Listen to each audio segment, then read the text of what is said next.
दोस्तों 22 जनवरी के दिन होने वाली प्राण प्रतिष्ठा के लिए अयोध्या को इस तरीके से सजाया जा रहा है कि अयोध्या आते ही आपको त्रेता युग वाली खूबसूरत और भव्य अयोध्या नगरी याद आ जाएगी। हर तरफ खुशी का माहौल फैला हुआ है।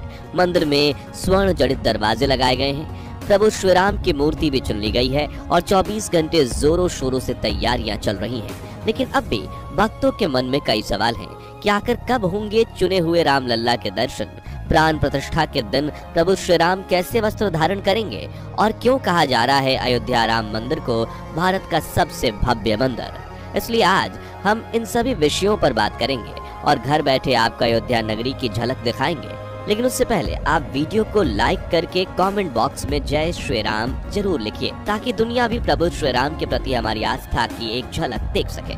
4 पीढ़ियों से एक ही परिवार को मिला रामलल्ला के वस्त्र बनाने का सौभाग्य।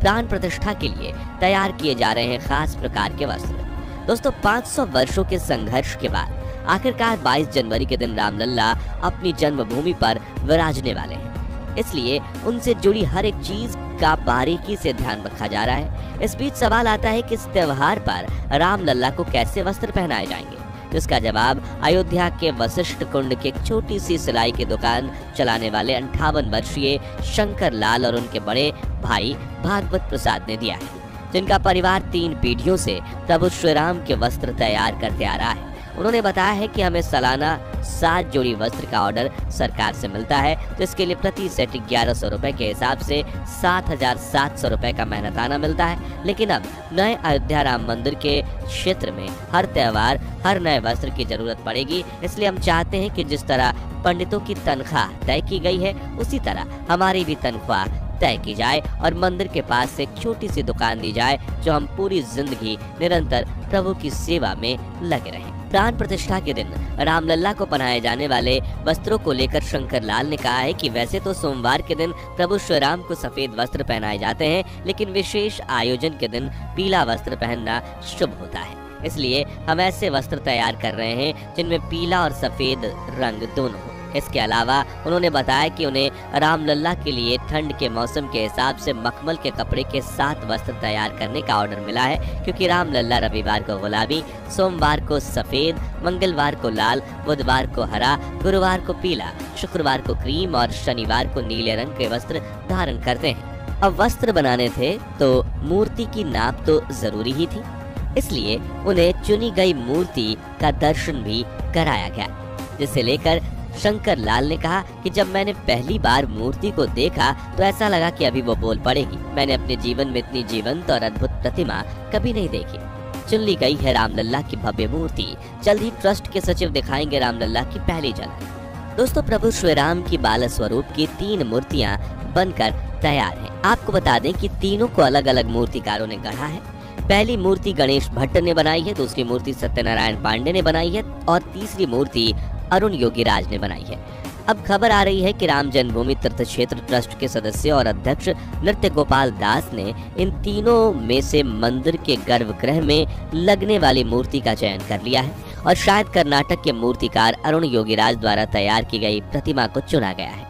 हालांकि ट्रस्ट ने इस बारे में कोई आधिकारिक जानकारी नहीं दी है, लेकिन बीजेपी के प्रदेश अध्यक्ष BY विजयेंद्र ने एक सोशल मीडिया पोस्ट में योगीराज की सराहना करते हुए लिखा है कि यह मैसूर का गौरव है, कर्नाटक का गौरव है कि अद्वितीय मूर्तिकार अरुण योगीराज की बनाई गई रामलल्ला की मूर्ति 22 जनवरी को अयोध्या में स्थापित की जाएगी। वहीं अरुण योगीराज ने पहले केदारनाथ में स्थापित शंकराचार्य और इंडिया गेट के पास स्थापित की गई सुभाष चंद्र बोस की मूर्ति बनाई थी।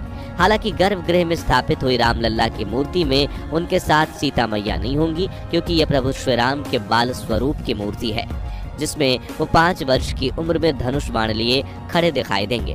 मूर्ति की ऊंचाई 51 इंच है और सोने के जिस सिंहासन पर रामलल्ला विराजमान होंगे उसके साथ उनकी ऊंचाई 8 फीट होगी। रामलल्ला कमल के पुष्प पर खड़े होंगे और जिसने इस मूर्ति का दर्शन किया है वो सभी मंत्रमुग्ध हो गए हैं, क्योंकि प्रभु श्री राम के चेहरे पर इतना तेज है कि देखकर किसी भी चेहरे पर मुस्कुराहट आ जाए। इसलिए हम तो रामलल्ला के दर्शन करने के लिए काफी ज्यादा उत्सुक हैं। प्राण प्रतिष्ठा के लिए श्री राम जी की हुई पूरी तैयारी। छत्तीसगढ़ सरकार ने किया शुष्क दिवस का ऐलान।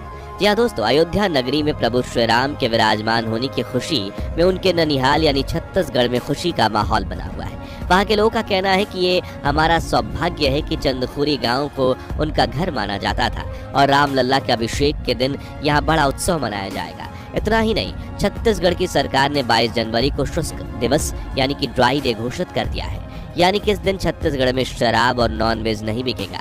इसके अलावा हाल ही में छत्तीसगढ़ में रामलला के भोग के लिए 300 मीट्रिक टन सुगंधित चावल अयोध्या भेजे गए हैं और समारोह से एक दिन पहले छत्तीसगढ़ के किसान संघ की ओर से सब्जियों की खेप अयोध्या रवाना की जाएगी।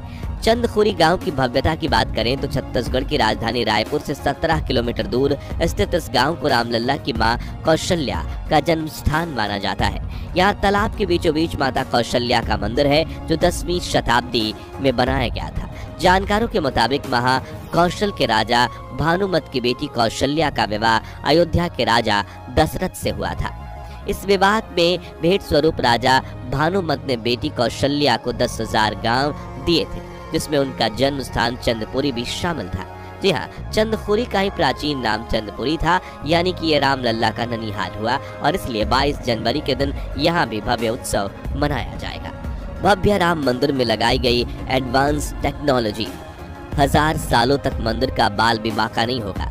दोस्तों, राम मंदिर के निर्माण में महत्वपूर्ण भूमिका निभाने वाली संस्था सेंट्रल बिल्डिंग रिसर्च इंस्टीट्यूट के मुताबिक पूरे मंदिर में एक भी सरिये का इस्तेमाल नहीं किया गया है। इसके चलते टेस्टिंग और कंप्यूटर में मॉडलिंग के दौरान कई बड़े बदलाव किए गए।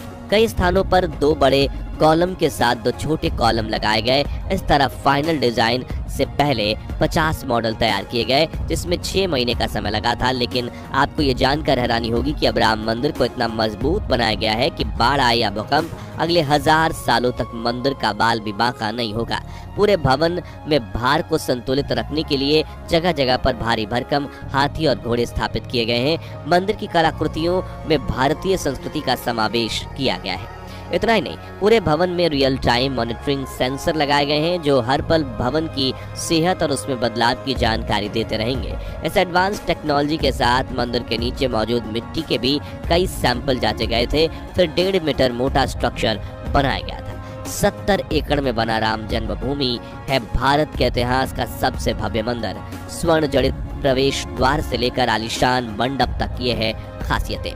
दोस्तों, अब हम आपको राम मंदिर की कुछ ऐसी खासियतें बताते हैं जिन्हें सुनकर आपके रोंगटे खड़े हो जाएंगे और जुबान से निकलेगा सिर्फ एक ही नाम, जय श्री राम। जी हाँ, राम मंदिर की नींव के लिए देश भर में करीब 2587 पवित्र स्थानों से मिट्टी एकत्रित की गई थी, जिसमें हल्दी घाटी, गंगोत्री, केदारनाथ और बद्रीनाथ जैसे पवित्र स्थान शामिल हैं। वहीं जब राम मंदिर का भूमि पूजन हो रहा था तभी राधे श्याम पांडे अपने भाई के साथ अयोध्या पहुंचे थे और एक बेशकीमती तोहफा लाए थे। दरअसल ये दोनों भाई 1968 से राम मंदिर की नींव में इस्तेमाल के लिए पवित्र नदियों का जल एकत्रित कर रहे थे और वो 151 नदियों के जल और श्रीलंका की 16 पवित्र जगहों की मिट्टी लेकर अयोध्या पहुंचे थे, जिसमें 8 बड़ी नदियां और 3 समुद्रों का जल भी शामिल था और इसका उपयोग मंदिर की नींव में किया गया था। वहीं बेशकीमती पत्थरों से बने इस भव्य मंदिर में 44 द्वार बनाए गए हैं, जिसमें 18 द्वार दरवाजे से युक्त होंगे और उनमें से 14 द्वार स्वर्ण जड़ित होंगे। मंदिर तैयार करने वाले इंजीनियर्स के मुताबिक भूतल पर लगने वाले दरवाजे लकड़ी के बने होंगे। मंदिर तक पहुंचने के लिए 3 पथ बनाए जा रहे हैं, राम जन्मभूमि पथ, भक्ति पथ और राम पथ। बारीकी से नक्काशी करते हुए इन भव्य दरवाजों को स्वर्ण जड़ित करने के लिए भेज दिया गया है। हालांकि भक्तजनों को मंदिर के मुख्य द्वार से ही प्रवेश दिया जाएगा। साथ ही एक दिन में लाखों भक्तजनों को मैनेज करने के लिए प्रॉपर सिस्टम बनाया जा रहा है, जिसमें भक्त लाइन में लगकर बिना धक्का मुक्की के तेजी से गर्भगृह तक पहुंच पाएंगे और फिर दर्शन करके दूसरे द्वार से बाहर आ जाएंगे। हालांकि मंदिर का निर्माण पूरा होने के बाद यानी 2024 के अंत तक भक्तजन मंदिर के मंडप में बैठकर प्रभु की भक्ति भी कर पाएंगे, लेकिन फिलहाल निर्माण प्रक्रिया चलने की वजह से भक्तों को बैठने की अनुमति नहीं दी जाएगी। इसके अलावा राम जन्मभूमि मंदिर में कुल 13 मंदिर बनाए जा रहे हैं, जिसमें मुख्य गर्भगृह के साथ 5 अन्य मंदिर मुख्य परिसर में होंगे, जबकि बाहर 7 अन्य मंदिर बनाए जा रहे हैं, जिसमें ऋषि वाल्मीकि, वशिष्ठ, विश्वामित्र, अगस्त्य, शबरी, निषाद राज और अहिल्या के मंदिर शामिल हैं, जिसका निर्माण 2024 के अंत तक पूरा हो जाएगा। वहीं 70 एकड़ के इस इलाके में सिर्फ 30% भाग पर ही मंदिर का निर्माण हो रहा है, बाकी दूसरे जमीन पर पेड़ पौधे लगाए जाएंगे और यहाँ पहले से मौजूद 600 से अधिक पेड़ों को भी काटने से बचाया गया है। तो दोस्तों, हमारा तो मानना है कि 22 जनवरी को इस भव्य त्योहार को भारत में नेशनल हॉलिडे घोषित कर देना चाहिए, ताकि हम सभी अपने घर और अपने इलाके के मंदिरों में पूरे दिन राम लल्ला की भक्ति कर सकें। खैर, इस बारे में आपकी राय हमें कमेंट में ज़रूर बताइए और वीडियो अच्छा लगा हो तो इसे लाइक और शेयर ज़रूर कीजिएगा।